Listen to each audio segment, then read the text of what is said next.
Be be عائشہ صدیقہ رضی اللہ تعالی عنہا کہا کرتی کہ نبی پاک علیہ الصلوۃ والسلام بی بی خدیجہ کے انتقال کے برسوں بعد بھی ان کی سہیلیوں کو، ان کے رشتہ دار کو جب تحائف بھجواتے تو ایک بار بی بی عائشہ صدیقہ رضی اللہ تعالی عنہا نے کچھ اس طرح سوال کیا کہ حضور آپ کو آج بھی خدیجہ یاد آتی ہے؟ تو وہ فرماتے اس نے اس وقت مجھ پر ایمان لائی جس وقت لوگ ایمان نہیں لائے تھے، اس نے اس وقت مجھے سپورٹ کیا، حدیث کا مضمون ہے اس وقت میرا ساتھ دیا جب لوگ مجھے تکلیف پہنچاتے تھے۔ تو خاص طور پہ جو پہلی وحی کے بعد نبی پاک علیہ الصلوۃ والسلام کی کیفیت ہوئی اور اس میں جن الفاظ کے ذریعے دلاسا دیا گیا، یہ اپنی مثال آپ ہے۔ تو یہ آج کے دور میں بھی سلمان بھائی اسلامی بہنیں جو سن رہی ہیں، بہت بڑی پرابلم جو ہے گھر والوں کا پریشر ہی بندے کو غلط کام کی طرف لے جاتا ہے۔ ہاں تم نے کیا ہی کیا ہے، تم نے تو کمایا ہی کچھ نہیں ہے، برابر والے دیکھو کتنا آگے پہنچ گئے، اسکوٹر سے گاڑی لے لی، گھر نیا بنا لیا، فلاں جناب اتنا آگے بڑھ گیا، دونوں نے ساتھ کام شروع کیا تھا تم ہی پیچھے رہ گئے، ہم کچھ نہیں جانتے، ہمیں ہماری فرمائشیں پوری کرو، یہاں تک جملے کہتے ہیں چوری کرنی پڑے، ڈاکہ کرنا پڑے، ہماری چیزیں لے آؤ۔ کتنا فرق ہو گیا نا کہ اب آپ دیکھیں کہ ایک طرف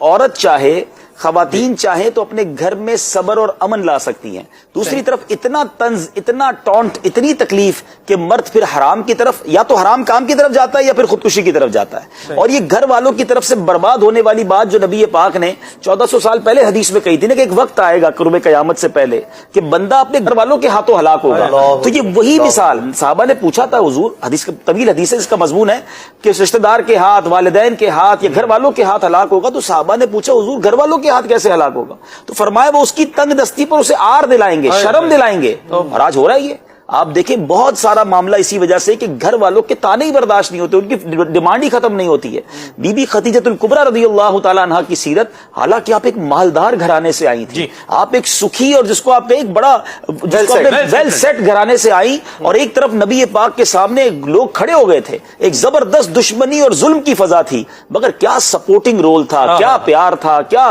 نبی پاک کو گویا ایک تقویت مل رہی تھی۔ یہی ام المومنین کی سیرت سے اگر اسلامی بہنیں سیکھ جائیں کہ اگر آپ کے گھر میں کوئی شخص کم کما رہا ہے، اس کی بیچارے کی سیلری تھوڑی ہے، وہ قرضے میں ڈوب گیا ہے، یعنی یہاں تک دیکھا سلمان بھائی، یوسف بھائی کو تجربہ ہوگا کہ بندہ مارکیٹ میں کولیپس ہو گیا،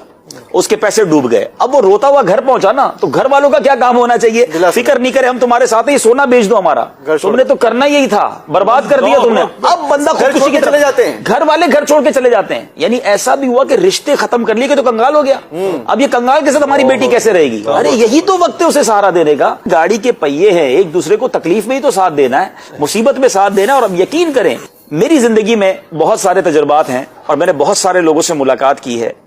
تکلیف باہر ہونا اور انسان کو گھر میں سپورٹ ہو، وہ پوری دنیا سے لڑ لے گا، وہ سب کو ساری چیزوں کو نپٹ لے گا، لیکن جس کے گھر میں تکلیف ہے نا، جیسے گھر میں ٹینشن ہے، وہ دنیا میں کہیں بھی بیچارہ کسی کام کا نہیں رہتا۔ تو خدا را اپنے گھر والوں کو تکلیف نہ دیں، اگر وہ تکلیف میں انہیں سپورٹ کیجئے، انشاءاللہ وہ تکلیف سے نکل جائے گا۔ ہر تنگی کے بعد راحت ہے، ہر انشاءاللہ سختی کے بعد انشاءاللہ آسانی ہے، اللہ نے چاہ رات ختم ہی ہونی ہے، صبح آنی ہے انشاءاللہ۔